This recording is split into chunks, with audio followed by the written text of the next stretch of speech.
My name's so I'm going to kick off first to two Autodesk sessions.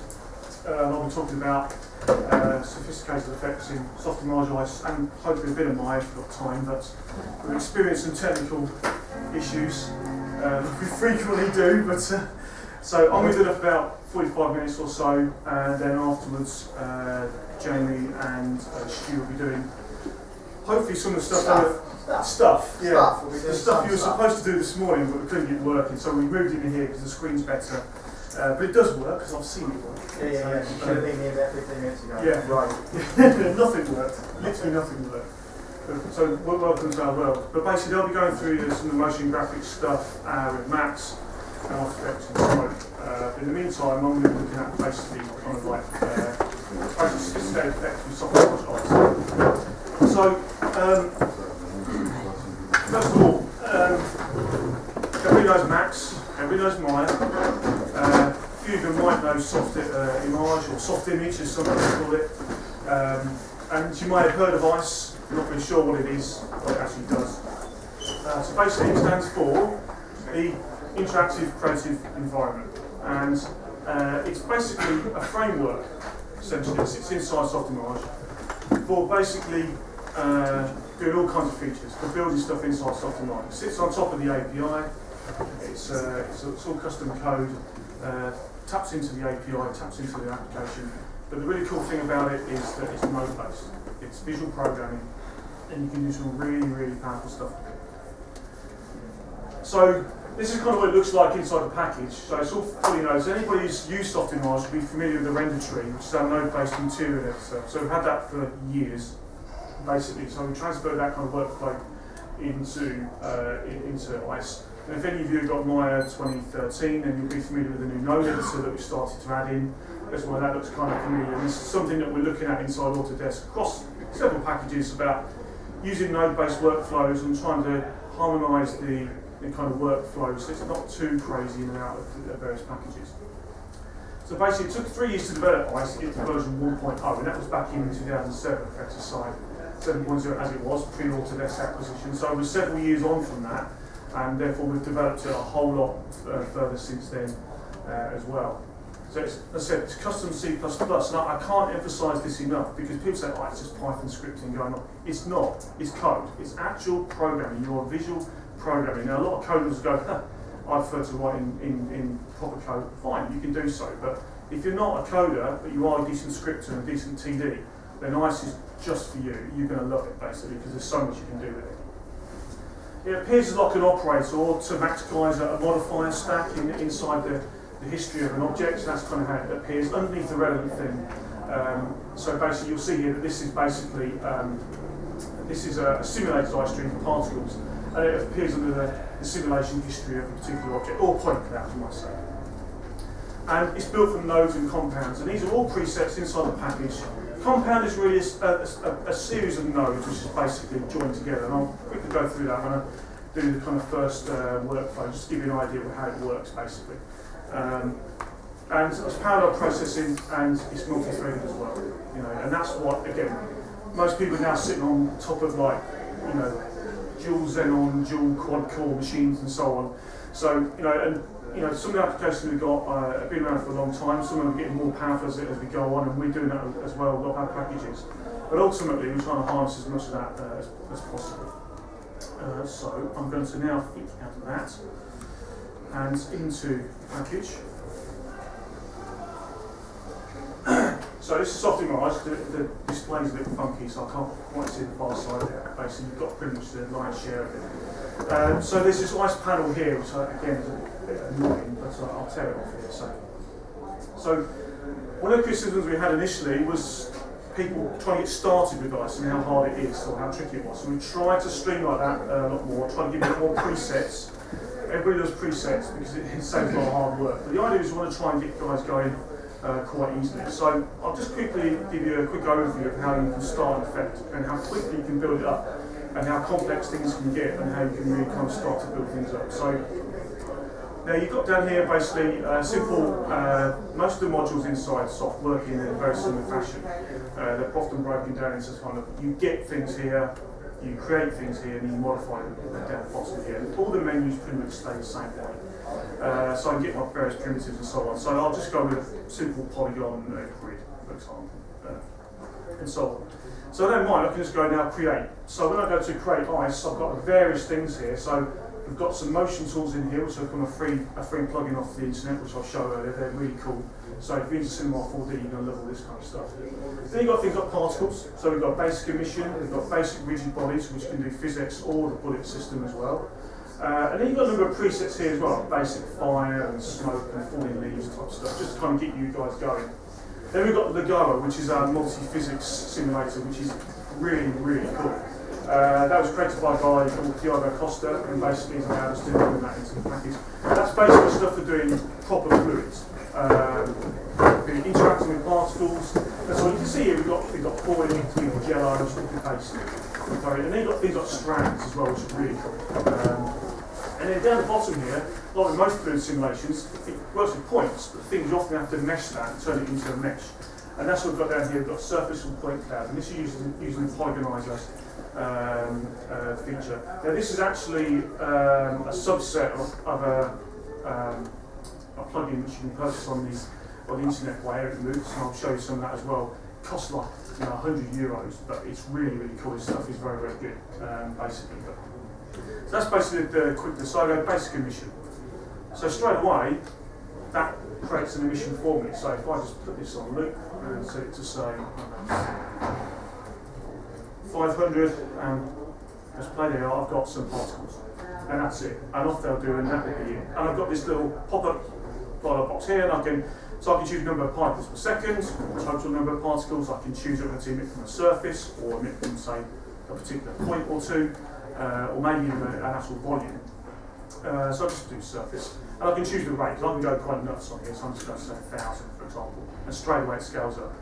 Now I've got their points, but I can change these to shapes as well if I want to, so I can turn to spheres, and of course when there's spheres I can change the shapes, like so on. And you'll notice where possible, I'll try and keep it going all the time. I won't try and start and stop, or try and keep on going as we go on. They're a bit slow, so I can even speed these up, like so, and I'll get really, really fast. Now that's the more the interactive side. Now I can go in here and sort out now, I can come and work my way down this menu system. So let's close that. So on the create ones, I can't create anything now, it's all been greyed out. So I move down to on emission. So first off we can say set the age limit, or we can say randomise the size. So if randomise the size, automatically does that for me. And again I can start to adjust this as well and set a base value, so the minimum size of my particles to shade it, and you can see I've got more randomisation in there going as well. Now if you want to look at the node-based workflow, then you can there's a little interactive button down here, and we can basically start to see that this kind of node, this node working. My menu comes up. There we are. Let's refresh. So this is basically kind of how ice will basically look. And there's our ice tree. So everything goes into this ice tree, and this is the graph that we're basically looking at. And we're trying to kind of keep things worded really, really simple, because this stuff is really complex. If any of you used Houdini, that's an incredible package, really powerful, but it's got to be a ninja to use it. So we're trying to basically keep things quite simple and easy to understand. So we've got a very simple simulation: emit from geometry. What is it doing? It's emitting from geometry. We're randomising around the value. We've got the grid. So you can see that's the emitter. We can plug things into this as well. So of course I'm just using the particle points at the moment, so if I was to change that down to points. What I could do, if I was to get another primitive, say, I don't know, a cylinder, something really kind of stupid. I can now attach that, I can instance that geometry out. So I want to instance it. So these are all the nodes here that you can look at. So you've got all these basic nodes here to go through. So they're divided into separate subsections. We've got particles, we've got deformation, we've got some of the Maya roots plugins in here as well. But if I can't find anything, and it's all referenced in the help files, you need to find something. So I can set the point cloud here, and I can go to on emission, and it will say use instance geometry. So if I click that, it will instantly come up straight away. It will ask me now to pick a geometry, so I'll just choose that cylinder, and I've instantly just put that on top of the actual particle now. And I've got, and it's going to be smoke. The smoke is instancing lots of particles. Now, I can just simply if I don't like that, if I look at my, if I refresh my ice graph, you can see it's automatically added the node in for me. But if I don't like that, I can just do that and unplug it. And straight away, I can just refresh that and I just go back to it. So I've got complete control over this whenever I want. You also notice when I unplug that, this has gone red, and we operate a simple traffic light system on these nodes. So if there's a node that's red, it means it doesn't work. It's not working correctly, or it's not receiving the type of data that it needs to work. If it's yellow, that basically means it's kind of working, but you've maybe there's a problem with the data that you're feeding into it. So again, we keep things very visual, and that's part of the whole point of ICE, to make it visual, so you can basically see things quite easily. So and now if I don't want that node, I can get rid of that. But one thing I notice as well, I'll quickly notice if I hover over this, it's a little E button will come up. And that basically means it's a compound node. And this is what I was saying about earlier between nodes and compound nodes. If you look at this simulate particles node, you'll see that when I hover over that, nothing happens. And it's got a single line around it, whereas this one's got a double line. That's a quick visual key as to the difference between a compound and a single node. But it basically means I can go into this. If I click that button, I can go into that node. So I can now go into like a nested compound, but I can keep going into this where I've got another compound there. I keep going even further. If I want to, or just go back up, or go into that one there, or go back up. So basically, I can create little these compounds and then feed them everywhere. And they're really small. They're just simple XML compliant files that are reading the nodes and reading the code. So basically, you can email them. It's that simple. We've had customers who have basically, some of their TDs have been away from the studio, they've been working at home, they've emailed a compound to the studio, and the guys plugged it into his ice graph and he's continued as normal. So, and that was part of the idea around it, is that you can modify this as well. If you right click it, you can export the compound. And of course you can give it a name, whatever, or you can even go to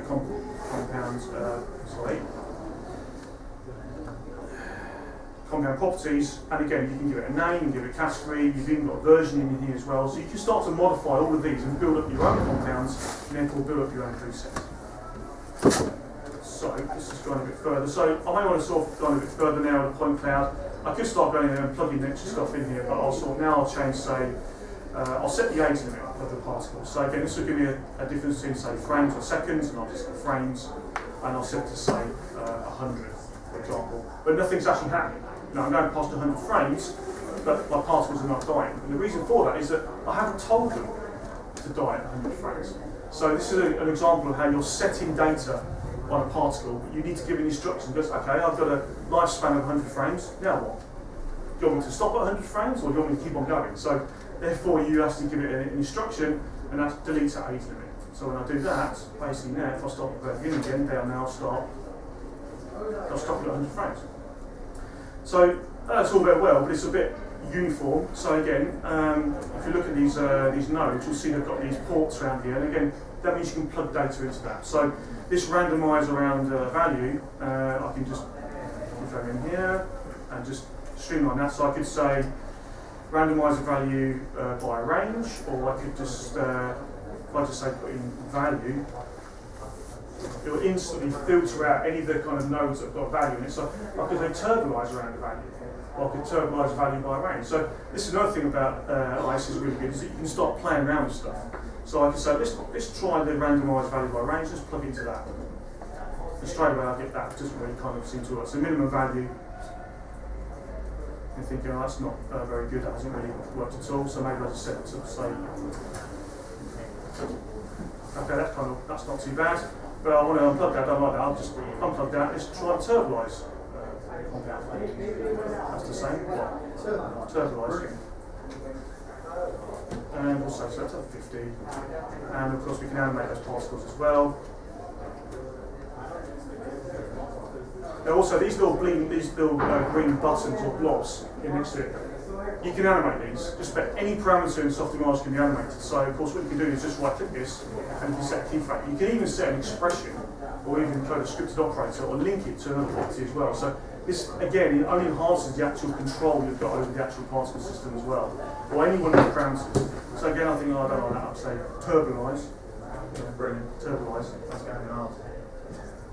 So again, I'll just give it, say, 20, just give it a bit more kind of funny shape there. Let's go up to say 15. So now I need to change the shape a little bit, otherwise I can't really see what's kind of going on, so let's change it to spheres. And size is a bit odd as well. So again, if I hold the shift key down and drag, I can just get a more finer tune up.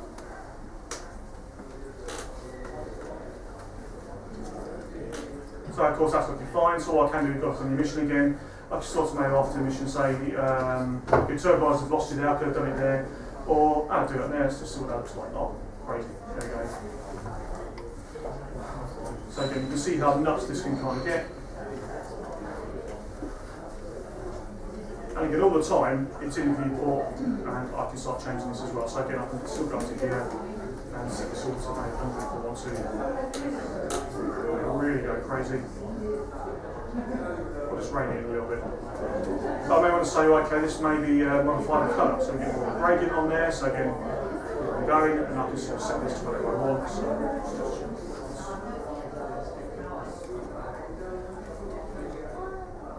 and then I can alpha these out as well, so I can control the blend a bit more.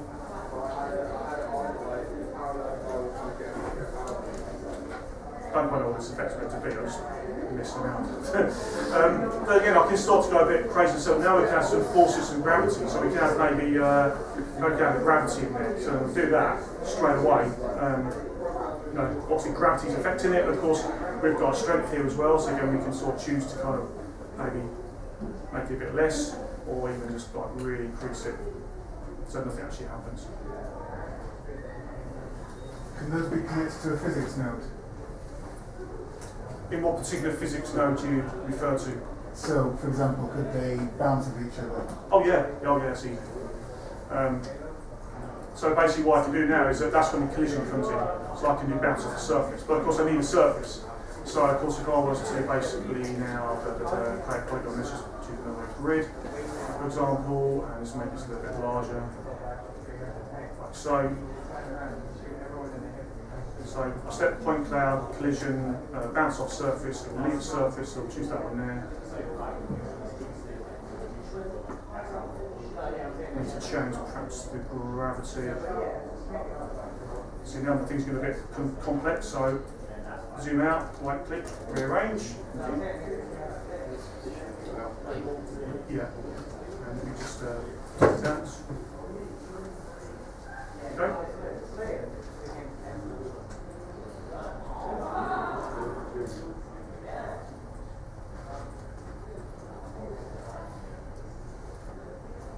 A little bit bouncing there as well.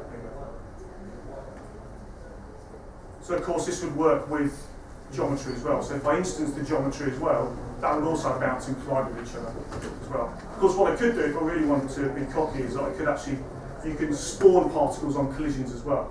So when a particle hits a collision, it'll actually spawn particles as well. Now I could keep going on here, but to give you an example of that, in a true demo fashion of one I prepared earlier. These are all the presets that we've got inside the package. These are all free, download the trial today. So particles, spawn on collision, there we are. So this is a simple demo that we've just put together, and it's really that simple. When you look at the actual point cloud as well, there you are. So what we've also done as well is with all the demo scenes is that this is another good thing about sharing data and making it all open is that you see these got these comments around it. So basically, you can get them to these here in the comment field. So you've got comment or group comment. So the group comment will surround this all, and if I middle mouse click, it will smooth around like so. If I just left mouse click, I can just simply move this around like so. And of course, I can double click it and put any kind of annotation on it as well. If I wanted to annotate a particular node, like I've done with this one, and I just right click it, and I can create a comment, and that will automatically attach. And that's all the effect there is. So this is a really good thing. You can go in here and start playing around with it, and really start kind of adding stuff in as well.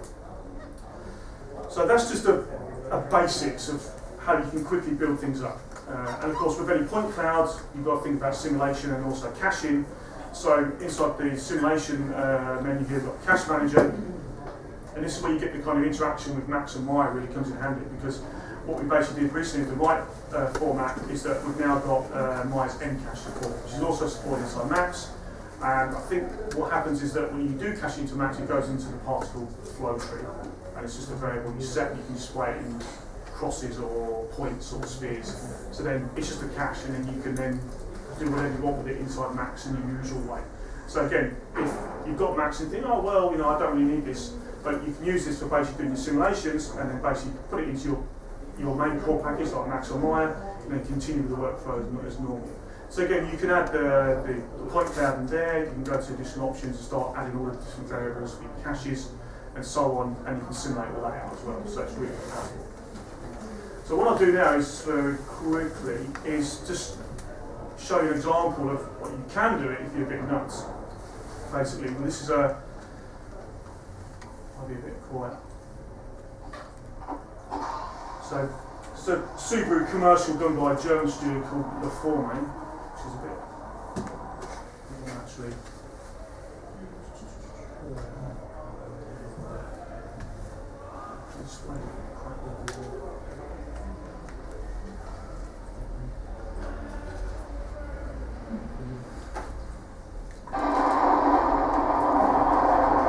So the idea was that the environment was made up of car parts. So all this was done with ice, all of it.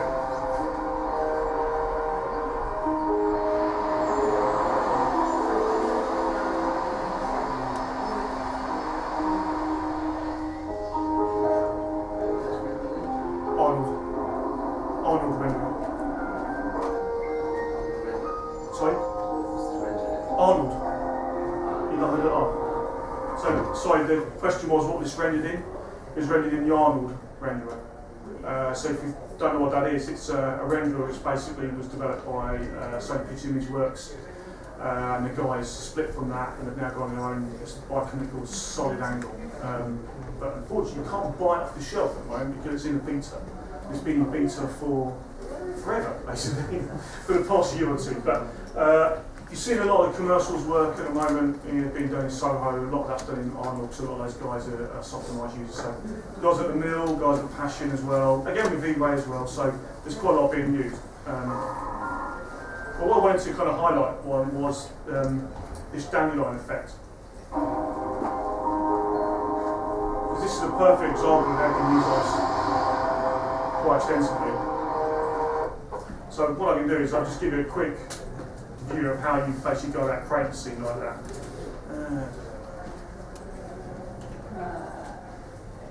I'm not going to put you through the torturous experience of watching me do all this. But basically, this is basically what I've done already. So I've got a red compound here, but this actually works. So what I've done here is, just a bit of that. So I've got an emission here from this piece of geometry, and I'm emitting from just about every point on the object. This is my original emitter here, so it's just a simple sphere. Then what I'm doing is I'm aligning the particle to the surface. So basically what I'm doing is I'm saying, if you can see here, if you look around, you see every particle's being basically aligned to the actual vector or the normal of the point. So I can do that with this little compound here, says align particle to surface. Really cool, just give it a surface. You can do an align local vector, or you can point to an up vector if you want to as well. What I'm also doing as well is that that data's been set, so I've actually set that data as this orientation. Also what I'm doing as well is that you notice that the sphere is actually moving. So basically, so in order to make the particles stick with it's just slowly moving slightly. So in order to make the particles stick with the actual sphere, that's what I've got this one here. I'm taking the emit location of the particles, which is in this case every point, and I'm just saying, okay, set that as the particle position. Now that parameter has been stored on the point cloud, and because that parameter has been stored on the point cloud, I can then access that. So you do that through a series of nodes called data access, and call it get data. And again, you double click it, as you explore, you can choose any of the objects here. You go to the point cloud, for example. All these parameters now have been made accessible, and there's my base orient, which I'll just set down here, so I can quickly choose that. And once I've got that, I can connect that to whatever I want. So once I've got the particles emitting, we can go down here. What I'm doing is I'm doing a little jiggle basically just moving just very slightly, just to kind of get the kind of jiggle before they fly off. And what I'm basically doing is I'm taking the orientation of it and I'm just rotating it around a particular value. And that's it. That's really all there is to it. But of course that's not going to do the flying bit. That's got the particles waving, so how do I then make them fly away? Well, that's done with something called states. So we can control particles in states at different times. So when one particle's in, say, state 1, I can make it do one thing. When it's in a state 2, or 3 or 4, whatever I decide, I can make it do something else. I can do something entirely different. And a quick example of that scene. Which you know it's going to be...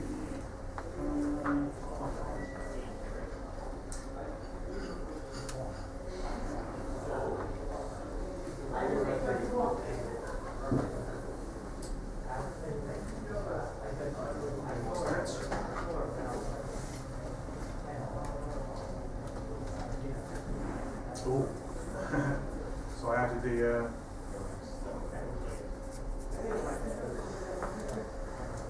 added the shape there. I think I need to just remove that because it's a bit heavy.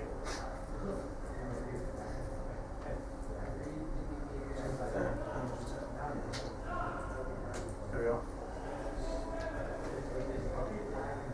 Okay, so again, same thing here. I'm just using the instance geometry again, just a cylinder, just to kind of give me a visual representation of it.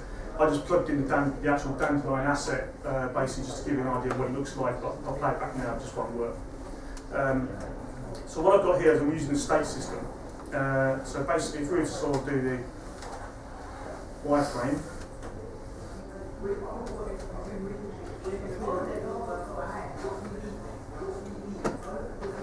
so you notice here that basically, when I go to the emit, there's a state ID, it says state 0. And that basically means that whenever a particle is emitted, I'm telling you are state 0, until I tell you otherwise. And basically what that does is that I can do a thing here called use the state machine. So what I'm basically saying is that set the particle colour to the state colour, so basically it's now blue. That's the colour I've got there. And change state on trigger 1. And I'll change it to basically this state down here, which will be state 1, I've given it a colour. So now I'm saying, right, these are state 0 in one colour, these are state 1 in another colour. How do I move between the two? And what I want you to do, so what I'm going to do is I wanted them to blow away. So I've added a force and I'm spinning the particle here as well. But the trigger is the test distance to surface.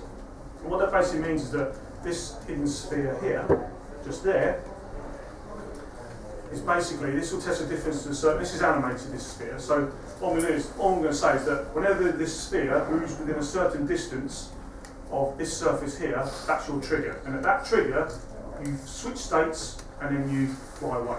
And that's what I'm basically doing here. So I'll go back to that again.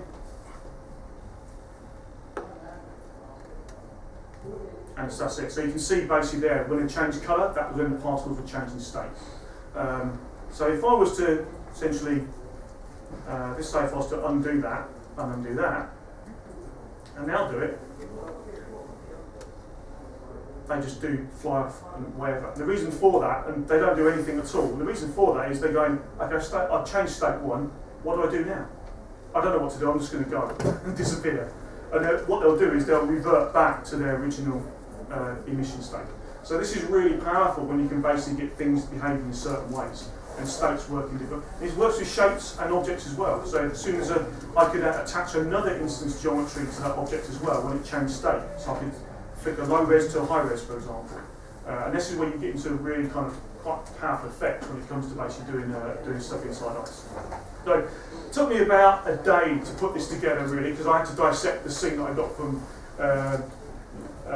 the La Forme guys, and the other problem is it was all in German as well, so I had to translate it through Google, because they'd added lots of really good comments, but the thing is I couldn't understand a single word of it. So, but yeah, it took me about a day to put that together, and it's a bit quick and dirty, I know, but you know, it kind of generally works. And again, I've used various different forces here as well. So this surface force is pretty cool. I can choose to say repel or attract, and again, I think there's an example of this inside the samples file.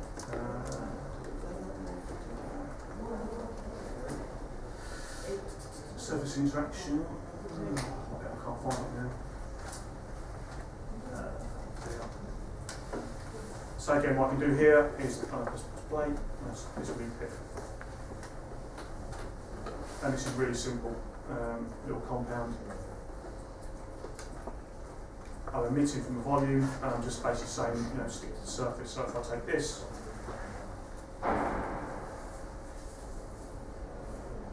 so the closer I get, I can move around, so again, it's where the animation really comes in, so I can start to play around with this as well.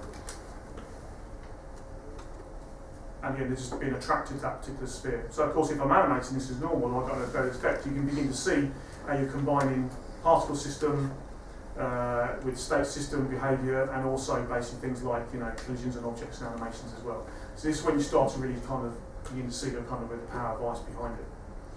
Now I spoke earlier on about some of these plugins down here. So these are down here, these Eric Root's the topologizer. So for example, if I was to start this scene very quickly. So if you do fluids, I'll just do basic pouring liquid, I think. So I've got an emitter, and I've got a surface. There we go. Get some length.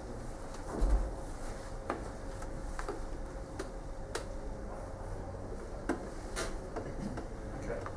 So this is the Lego particle system. So that's my fluid. And if I go to there and say, right, okay, look at these. There's the compound now, pouring liquid, and that's basically it. So this is all right. If you cache this out, it doesn't really look like fluid. I mean, even if I was to render it right now, it wouldn't look like anything really. They are. So I need to mesh this. I need to turn it into something. Now, for the straightforward version off the shelf, you with the point cloud selected, create surface and point cloud. Click that.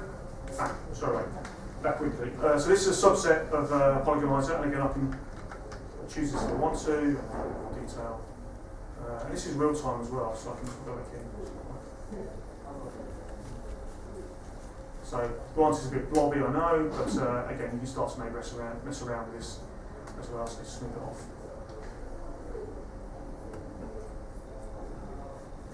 There's also another pops up now to say Lagoa fluid shaper, so I can add that on top of it to get maybe a little bit more of a better result, maybe if I wanted to.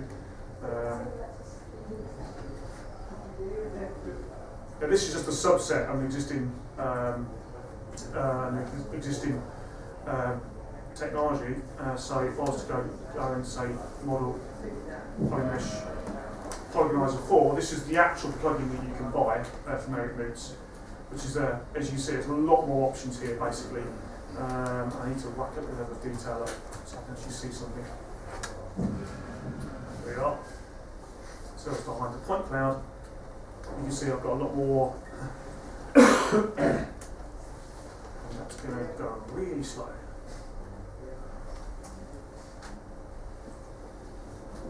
In fact, not a good idea to have that going. But yeah, you can see you can really start bouncing nuts on that.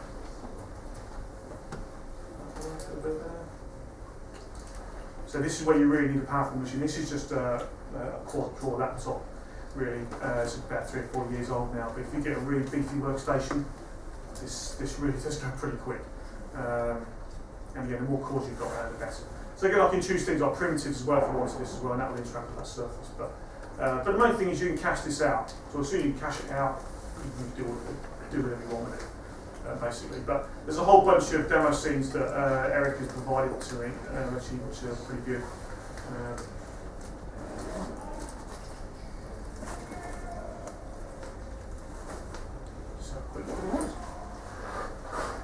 So basically, he's got like that's the visual point cloud. So he's got this sphere running through snow.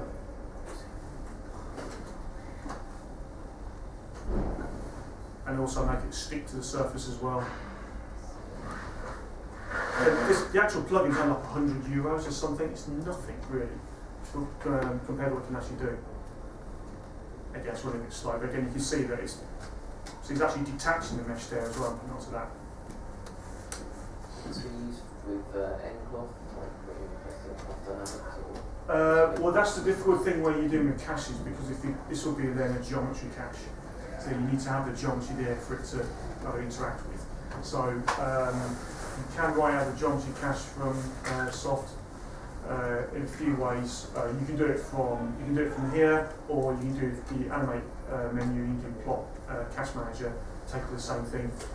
The difficulty thing is you'd have to calculate the full. You'd have to have the kind of like the full simulation first, so export the mesh out and then cache it out so that the two will match up. But yeah, it gets a little bit twitchy when you start interacting with different things. If you were to cache this out, if you were to take the point cache, for example, so let's say you did a live polygonizer and you wanted to use Maya's fluid, you can do that. You could take the point cloud and you can cache that out. So it will just go into Maya's and nucleus cache with a point cloud, and you can generally see it like that as well. If you've got some simple shading parameters, but once it's seen as a cache, then of course you can use Maya's tools, or even Max's for that matter as well. It works equally as well.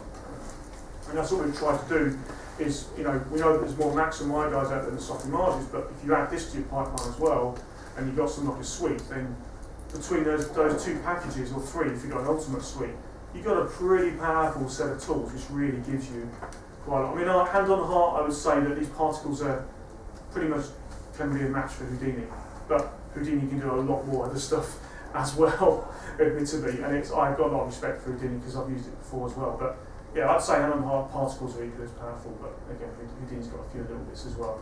There's a few little bits as well which are pretty good. I mean, you could do the whole motion tools thing in here as well. So again, there's I'll come to this in a while, but there's no really good thing. I just got literally yesterday from Eric, and he's got a new plugin out now called Topologizer, which is nothing to do with topology. There we go, there. So this is really cool. This is a great way of breaking objects apart, which is really hard the best of times. So basically, he's got like this mesh here, and if I press play, it just literally flies apart. It's just brilliant. You can do this with literally anything. And you notice, of course, that there's a UV map on there. It's got a default image file, but again, you can see it's pretty powerful, and again, it's fast. And again, it's based on the topology of the actual mesh as well. So, of course, you can go into this and start looking at all the point clouds in here as well. And again, there's a bunch of online tutorials for this. He's got some really, really good stuff. He also does things like flocking as well, flying. So again, this is EM flock, and again, this is another one as well. So again, just makes particles fly away, but then you can give them a path and you can make them go through particular objects. So I've got a mesh here, so if I just press play, so again, it's just using particles flying around. I've got a mesh here, so I could make the particles fly into a particular mesh and form that mesh as well. We've got a dinosaur animation that's in part of the sample scene, so again, you can really begin to see how much it is. And again, I'm just playing this back in real time on the laptop. So again, once they're there, I can then choose to then make them fly away and do something else. So it's all questions to, all he's basically done, and this is one thing we did when we first created ICE, is we wanted people to basically start taking this and developing technology for it. And that's just basically what Eric's done. There's another couple of guys called Exo as well. They do the momentum dynamics and simulation plugin, and also do the Alembic suite as well. So with Alembic, of course, they've been able to get Alembic caches from Soft into Maya, into Max, so you can buy a whole suite. And that's really cool, because then Alembic is a really powerful, interesting format going forward. So there'll be interesting stuff coming from that. There's a really good one. Yeah, definitely.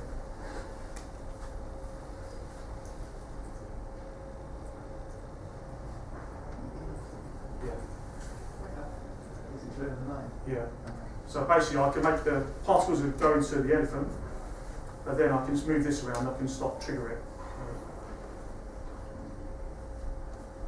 So again, it's just using a similar state system like I said before.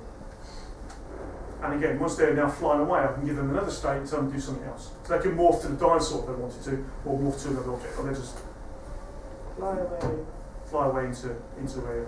So you've got some complete control over all of this. Stuff isn't easy to do. I mean, make it look easy, but it's bloody hard, really. Because some of the customers who talked about the simulations they're doing, again, it's pretty tough. Now, one thing we also did as well is we've started embarking on a crowd system, for ICE, which is in its infancy at the moment. But again, I'll give you just a quick example of that, because we've got about 5 minutes left.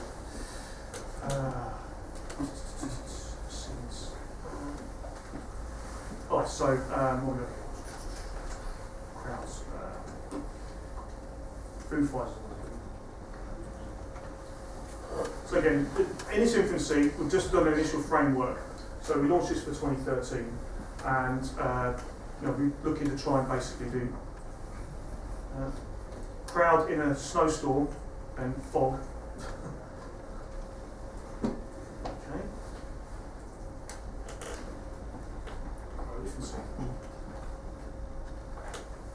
So one thing we're working at going forward is to try and enhance this with other things. Okay. I'm going to enhance it so I can actually see it on screen. That'd be good.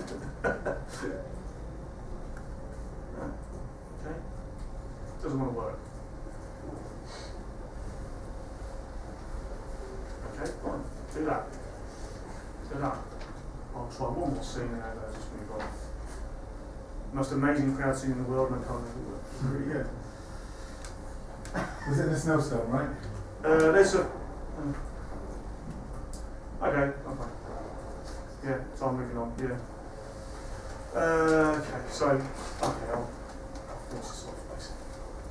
So that. So to recap, what you can use ice for, and kind of what you can't. So particles, crowds, and flocking. Motion graphics is very cool. Rigid bodies is bullet frame. We use the bullet framework by default. You can do cloth with it with the go and other things. Software dynamics, human inflation. Hair and fur we're looking at maybe. Then you can use things like rigging if you're really brave. We've got ice modelling as well, so we've got more kind of procedural based modelling tool set in there. You can do deforms and skinning and muscles and fluids and gas. And ray tracing is very cool. And the visual debugging is pretty good as well because you can visualise all your data on the point cloud, which is again if you're 2D, that's what you want to do. So basically, this is me. This is my area blog. Basically, so I try and update whenever I can, if I can, depending on the road. This is my Twitter feed. This is my own personal Twitter feed when I'm just off at something else and I'm not going to infringe Autodesk policies. So basically, I try to post it regularly on various things. And again, Jamie's blog and Twitter's really good. So if anything he's doing, I'll retweet it occasionally and just spread the word out there quite a bit. But if you're going for the community, and there's quite a lot of stuff out there, first of all, there's a learning channel for Softimage, so if you want to download it and play around with it, there's some really, really good tutorials on here. We went for a while, we didn't have much, and then all of a sudden, we've just exploded and got loads, so I really encourage you to check that out. There's also Maya how-tos and Max how-tos and so on. There's a Facebook page as well, and what we're trying to do now is we found it a lot more easier to spread the word with Facebook than we have with some traditional marketing efforts, so there's lots of really good examples on there of stuff that we do. If people have got anything that they want to show, then I'll put it forward to the right people and we'll post it. There's a really good independent community called the SI community. This is a forum-based community. It's pretty much the only one out there now because some of the old websites have died off. I'm on there as well, and a few others. Some big serious pros on there as well. It's quite a lively debate at various times, but they're all pretty solid people on there. Very experienced in their areas as well. So again, there's lots of advice on there if you're looking to try and get stuff. They've got a download section as well if you want to download any compounds. There's also now the SIC London, which is Softimage Creatives. And for those of you old enough like me to remember, there used to be a user group in Softimage for years, or exercise it was. Died off a long time back. But basically, it's started up again. We actually had a meet only last week. I've actually got the wrong link there. If you put SIC London in Google, it will come up, basically. 6 guys, 2 guys from the mill, 1 guy from Studio AKA, someone from the Sketch Studios as well. They're the ones who set this all up. So it's really good. And the talks they do are really, really, really good as well. So I mentioned the third-party plugins. Eric Moots, he's the main guy. He's got most of his stuff. Whoops. It's too.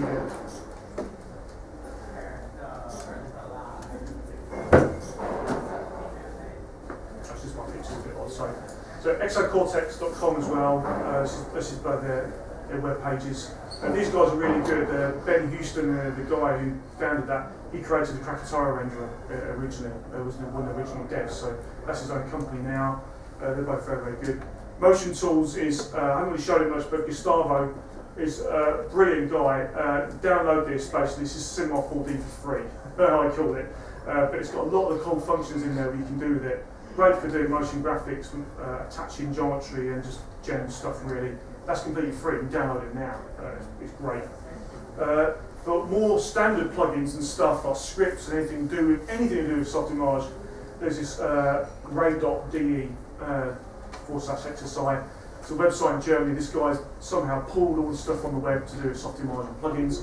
And that's a really good resource to go to as well. And that is me done on time. I'm good, aren't I? I'm good. I should do this for a living. I'm not good. But I know I've kind of pushed through a little bit there, but if there's any questions about this stuff, and I can maybe go straight into the smoke session, but afterwards you can catch us around, ask any questions you want, and yeah, that's been done. Thank you very much.